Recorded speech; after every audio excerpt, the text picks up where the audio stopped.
Hello there and welcome back to another video, and today I'm going to be reviewing The Scream of the Shalka. So, let's get into it. So, what did I think of this story? I thought it was good. Don't get me wrong, it's not one of my favourites, but I think this is a great sort of a time capsule of the state of Doctor Who in the early 2000s before Christopher Eccleston came back as the Doctor. First of all, love that artwork, by the way. Look, it looks really nice. Richard E. Grant, I think he's a good Doctor.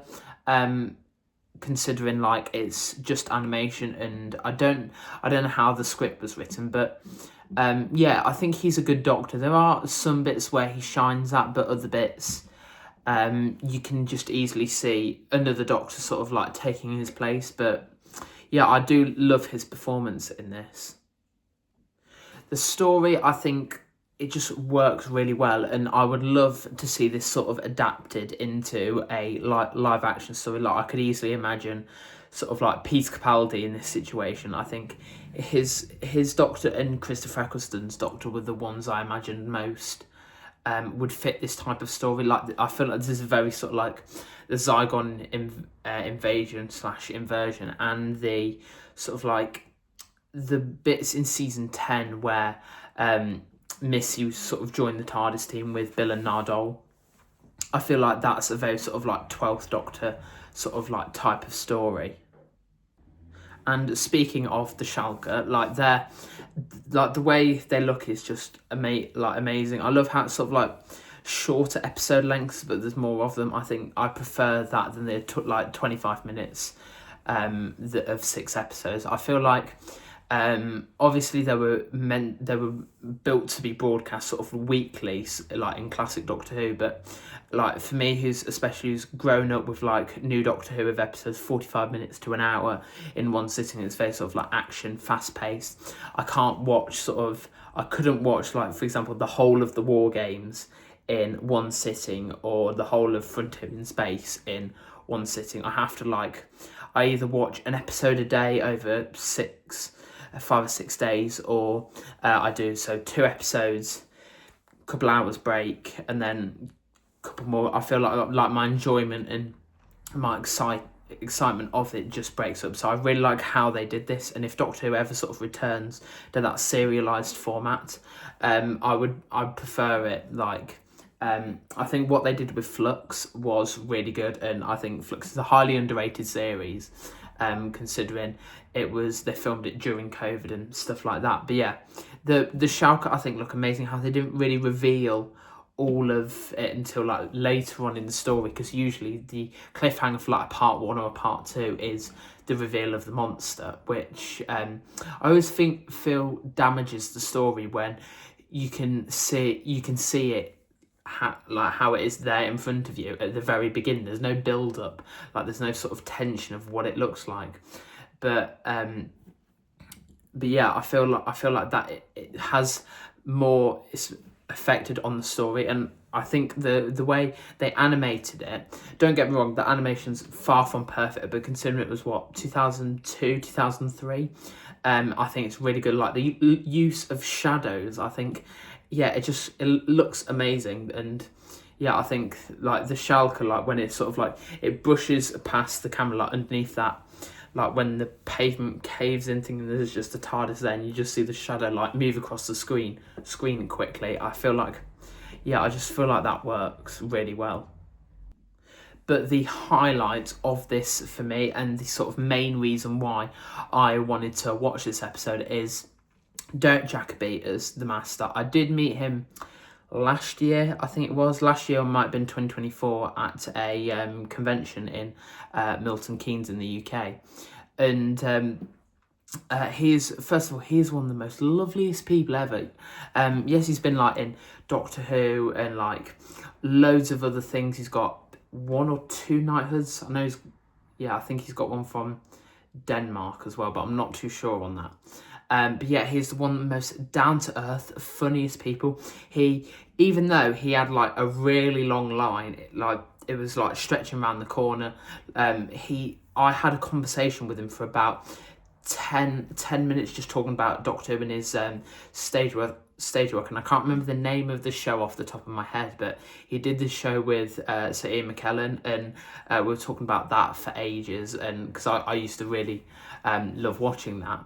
And yeah, he was talking about all his stage work, and then we had a conversation about acting as well, and like different like acting techniques and stuff like that. And yeah, he was so knowledgeable, and like I could have easily just talked to him for hours and it would have felt like 5 minutes. But yeah, such a lovely guy, like one of the best like Doctor Who stars I've ever met, really.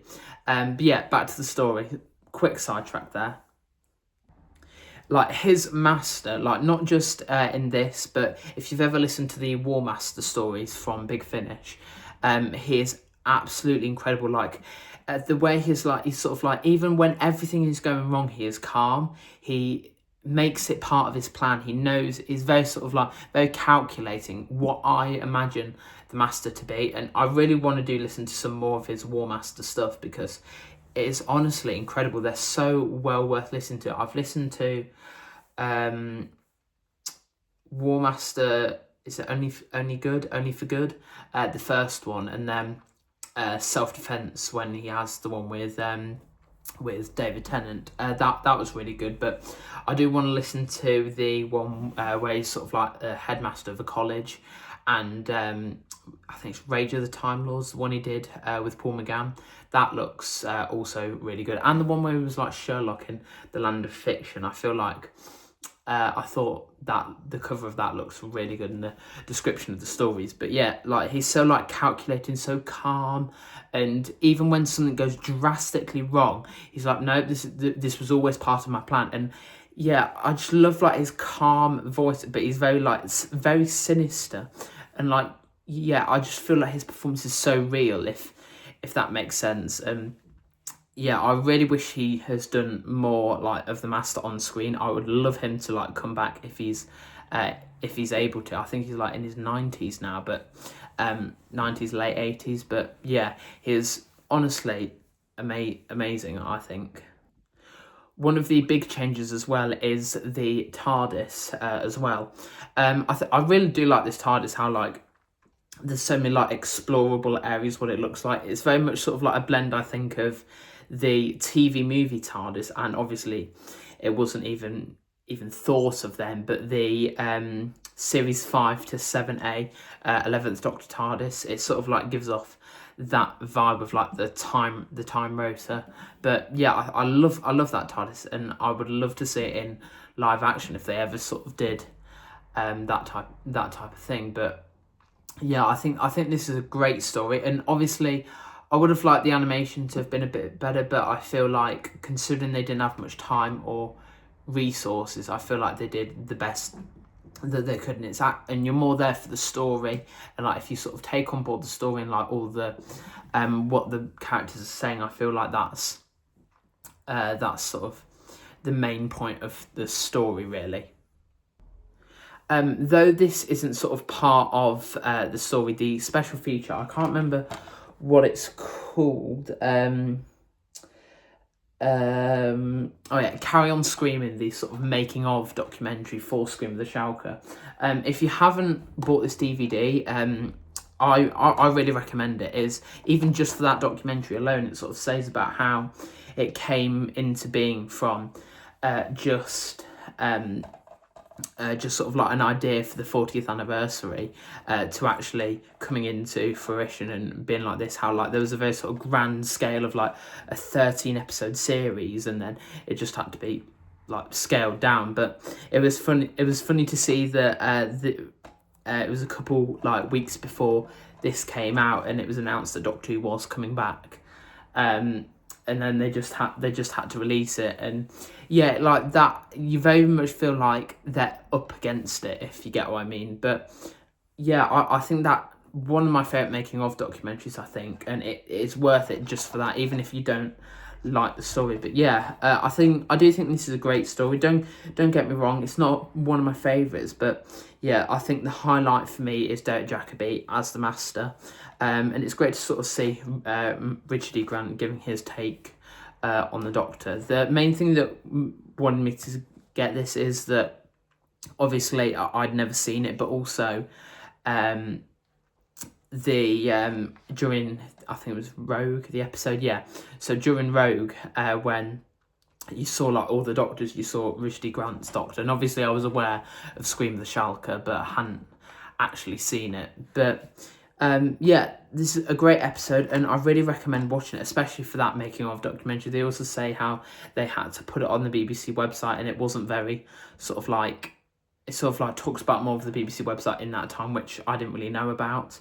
Obviously, I remember the Doctor Who website from like the early 2000s. I remember, I think it was 2008 or 2009. They had a advent calendar.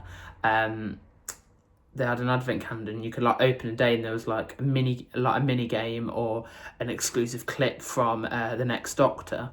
Yeah, I remember doing that vividly. I remember going to my local library and there was like a box computer, that type of thing, like a massive, like that big, the sort of like the screen thing monitor was that thick. Yeah, and it was like a very grainy thing, and yeah, yeah, I have a lot of nostalgia for the old Doctor Who website, but yeah, that making of documentary is absolutely fascinating, so I really recommend you listen to that. Watch it, I should say. But talking of listening, so my question for all of you: if you had to have one sort of Big Finish audio or a short story or novel from the Doctor Who universe made into animation, what would it be and why? Let me know that in the comment section down below, and let me know what you thought of this episode. Let me know all that in the comment section down below, and hit the like button and subscribe, and I'll see you in the next video. Bye.